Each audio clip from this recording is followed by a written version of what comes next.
Hi, welcome to the video lecture series of Algorithm. This is your instructor Munira Topia.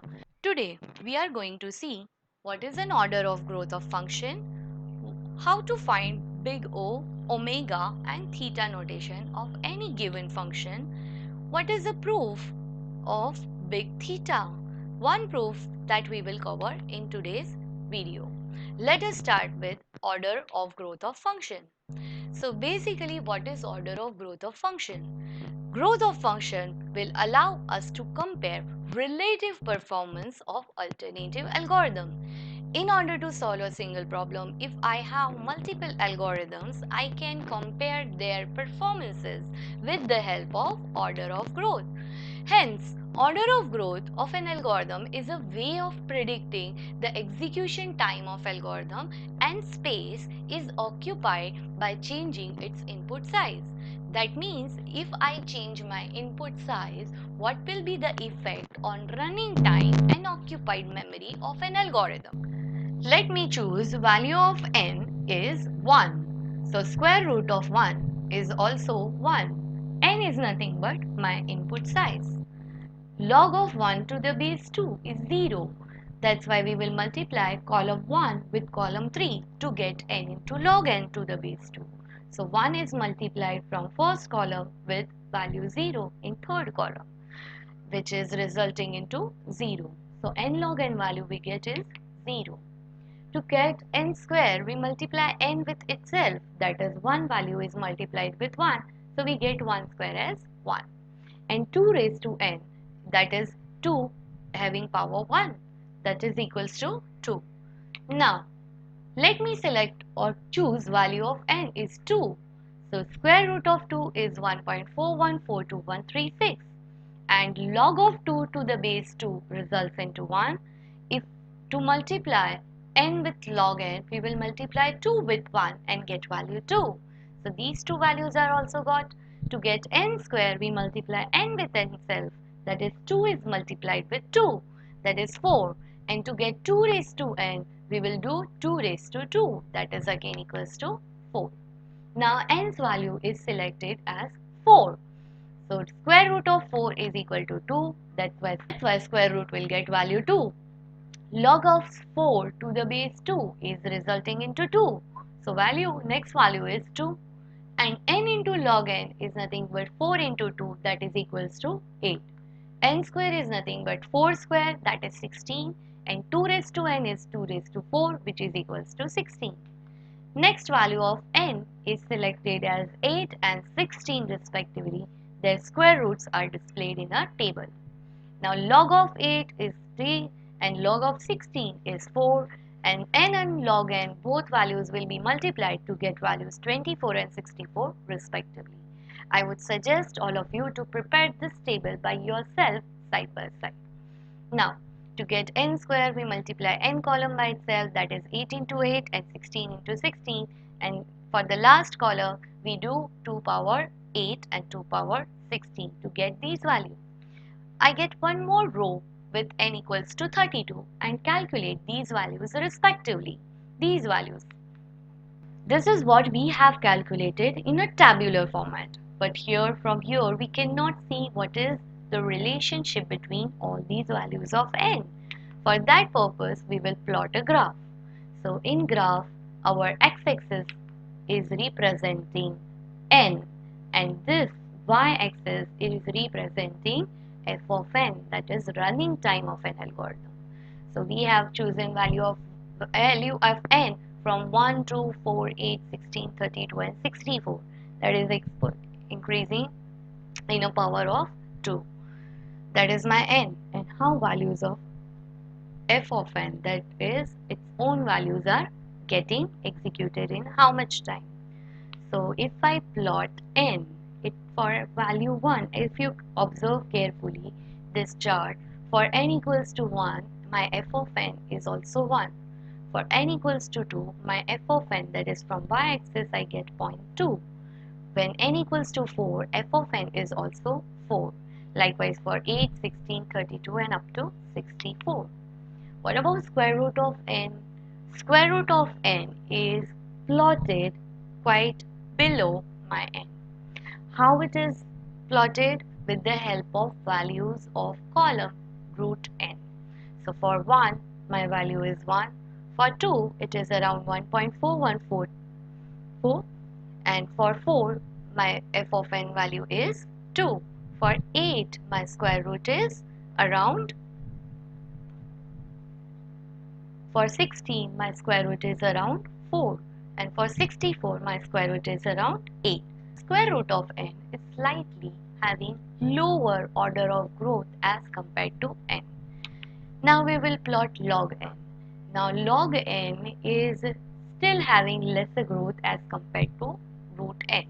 If you observe carefully, there are some times where log n and square root of n merges or crosses each other slightly. But for the larger value of n, my square root of n is having more order of growth as compared to log n. So the least order of growth of out of this three function is actually having log n. Least order of growth is having log n.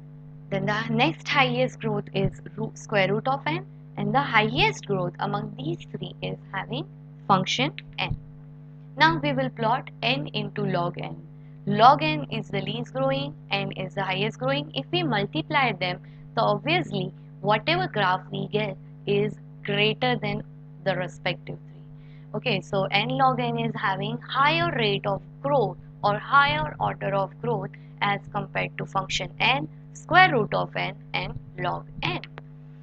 Next we will plot n square. Since n square is n multiplied with n, while n log n is having another function. So if we multiply n with n and n with log n with n is having higher rate of growth or higher order of growth as compared to n log n. So till now the highest order of growth is n square. The next highest growth is n into log n, then comes n, square root of n, and log n respectively. Now here it comes 2 raised to n, that is an exponential function. So this exponential function is having more higher order of growth than n square. So what about other polynomial? Like we have also plotted n square, what about n cube and so on? So n cube is having higher rate of growth as compared to n square, but it is lesser having rate of growth as compared to 2 raised to n. So we say that polynomial is actually having lower rate of growth as compared to exponential function. Now here it comes n factorial. So factorial function is having more order of growth as compared to exponential function, that is having constant base. So here n factorial is the highest rate of or order of growth function.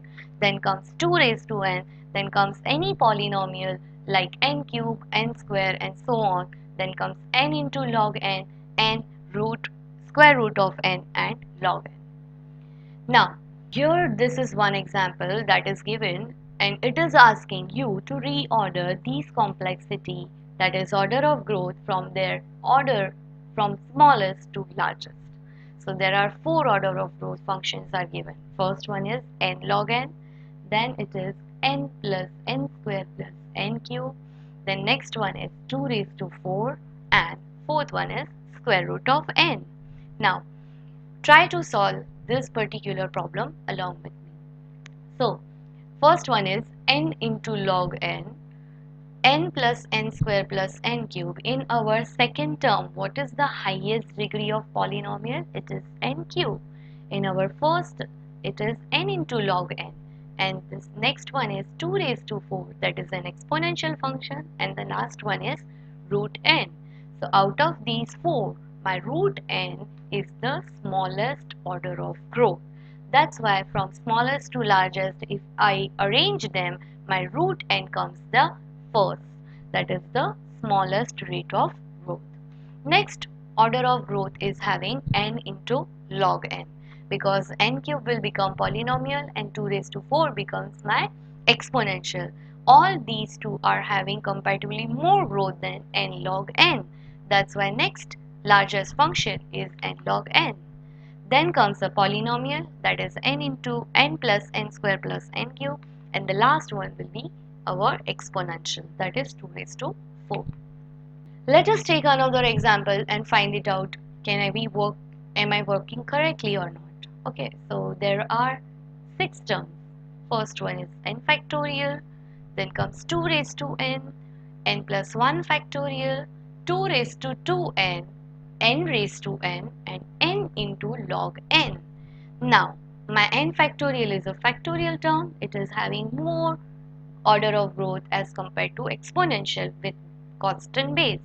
So constant base here are having 2 terms, 2 raised to n and 2 raised to 2n. Now, out of all these, the only term that is not having any exponential or not even factorial is n log n. So, while arranging our functions from smallest order of growth towards the largest, we will first select the term n log n. The next term that comes is whether factorial or a constant exponential.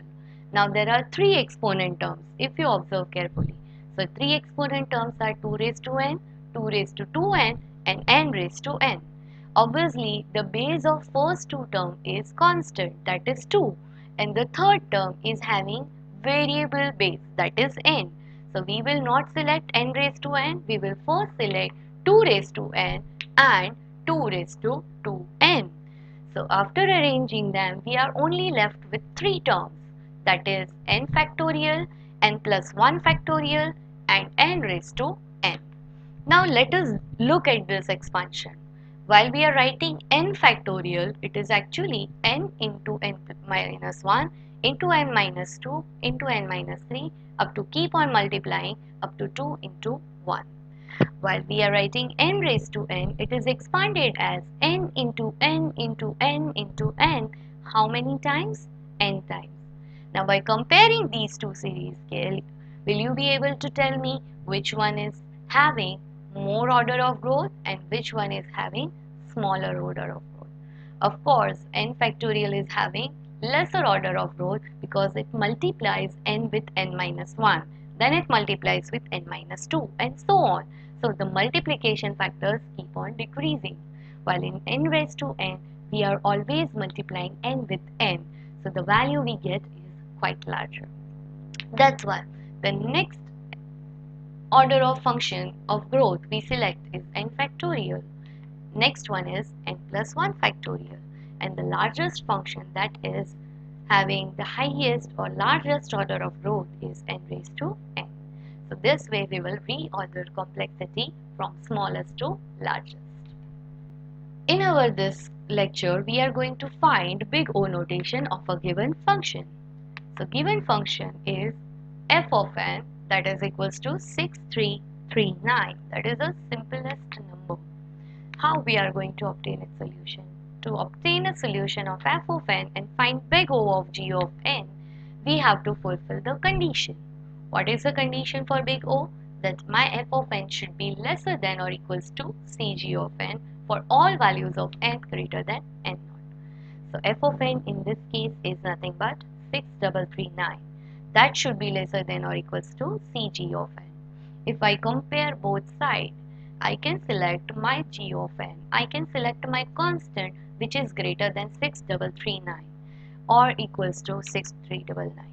So let me select constant 6339 which has to be my constant value. Then I can select my g of n is equals to 1. By substituting any value which is greater than 6339, my right hand side term will automatically become greater.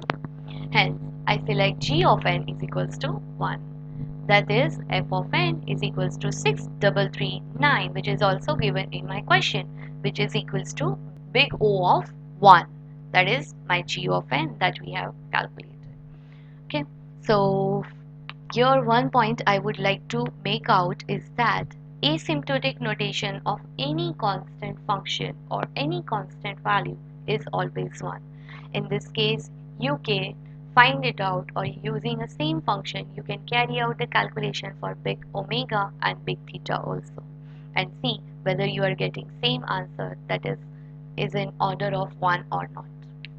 Now, we will find big O notation of another function. This function f of n is given as 6n square plus 135. So 6n square plus 135, we have to find big O. Again, for big O notation, f of n is equal to big O of g of n. We want to satisfy a term. F of n should be lesser than big O, c into g of n. That is, 6n square plus 135 has to be lesser than or equals to some cg of n. Now, in this case, what kind of constant will you select? So, my left hand side contains the highest order degree polynomial is 2. So, we can select any value of its constant, any value which is greater than its constant. So, n square's constant on left hand side is 6. I can select any value towards my right hand side which is greater than or equals to 6. But to avoid so many calculations, I will calculate sum of the constant terms on left hand side. That is equals to 6 plus 135. That is equals to 141. And keep it as my constant. So 141 will become my constant and the g of n value will be selected the highest order term of polynomial from left hand side. So highest order term of polynomial on left hand side is n square. That's why we will select our g of n as n square and write it for n all n greater than 0. That is, my f of n is equals to 6n square plus 135 is equals to big O of n square, where c is greater than 141 and n for all values of n greater than or equals to. In our third exercise, we will find big omega notation for a given function. The function given is 10n plus 5 and we have to find its big omega notation. In order to find f of n is equal to big omega of g of n, we need to fulfill a condition that f of n is greater than or equals to cg of n for all n greater than n naught. That's why we say that 10n plus 5 is greater than or equals to c into g of n. The highest order term on the left hand side is n and its constant that is multiplied with it is 10.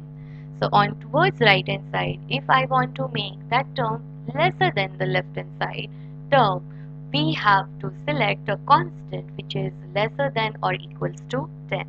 And my g of n will be the highest order term of n from left hand side. That's why here we are selecting a constant value which is lesser than 10 and my g of n is equals to n. That's why we write f of n, that is 10n plus 5 is in omega of n, where c's value is less than 10 and for all values of n greater than 0. Now another example for f of n, again we have to find big omega. My f of n is 2 raised to n plus 1. Now what is big omega of this particular exponential function? To find it out, my f of n should be greater than or equals to cg of n. So 2 raised to n plus 1 should be greater than or equals to cg of n. But wait, 2 raised to n plus 1 can be rewritten as 2 into 2 raised to n. We can separate it out power terms. That's why we are writing 2 into 2 raised to n should be greater than equals to Cg of n. Now comparing or observing left and right hand side carefully, the constant on left hand side is 2 and constant on right hand side should be lesser or equals to it. So let us choose that constant as 1 and the highest order exponential term on left hand side is 2 raised to n. That's also we will select it at right hand side. That is we will select g of n as 2 raised to n. So if my c that is constant is equals to 1 and g of n is equals to 2 raised to n, for all n greater than 0 we say that my f of n that is 2 raised to n plus 1 is equals to omega of 2 raised to n where c is equals to 1. Now we will see one exercise of finding big theta notation. For a given function f of n 83n square plus 84n.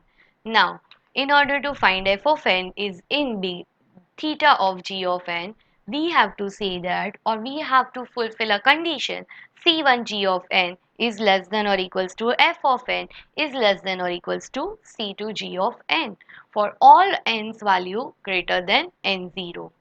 Now, if we substitute f of n, we are filling f of n's value as per the given question. That is C1 g of n is less than or equals to 83n square plus 84n, which is less than or equals to C2 g of n.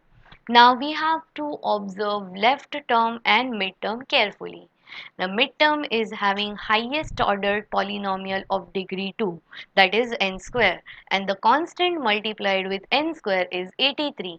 I want my left hand side to be the lesser than it. So I can select C1 as any value which is lesser than 83. Coming towards the right hand side, the constant should be greater than the middle 83n square plus 84n. So I can select a constant towards the right hand side as the sum of 83 and 84, which is equals to 167. Again, the highest order polynomial term of middle expression is n square. So we can substitute g of n towards the left hand side as well as n square towards the right hand expression. So let us select g of n is equals to n square. So it becomes my C1 should be lesser than or equals to 83 and my C2 should be greater than or equals to 167. So let me full substitute these values. So 83n square is less than or equals to 83n square plus 84n is less than equals to 167n square. By looking at this particular term, we say that if C1 is less than or equals to 83 and C2 is greater than or equals to 167, f of n, that is 83n square plus 84n, is equal to theta of n square. We will see one proof which is related with theta. Proof says that prove or disprove that f of n plus g of n is equals to theta of maximum f of n comma g of n. Now, in order to find theta, which is our tightest bound, upper bound plus lower bound, we will first prove for upper bound and then we will prove for lower bound. So let us start with this. F of n plus g of n is greater than f of n. Sum of smaller function plus larger function. Let us assume these two functions are different, out of which one is the maximum and another one is minimum. Sum of any two function is greater than only a single function. That is very simple thing. So sum of first function plus second function is greater than first function. Sum of f of n plus g of n is also greater than g of n also. So can we say whether first function is greater or second function is greater? Sum of these two functions is greater than any of maximum of these two functions. That is f of n plus g of n is always greater than maximum of f of n or g of n. Sum of any two g of n is greater than or equals to c into max of f of n into g of n. So we have added equals to term, equals to expression, and we also added c constant that is multiplied with our right hand side. Now, doesn't this looks like our big omega notation, which is our lower bound? If left hand side is greater than or equals to c into some other function, then we say left hand side is equals to omega of right hand side function.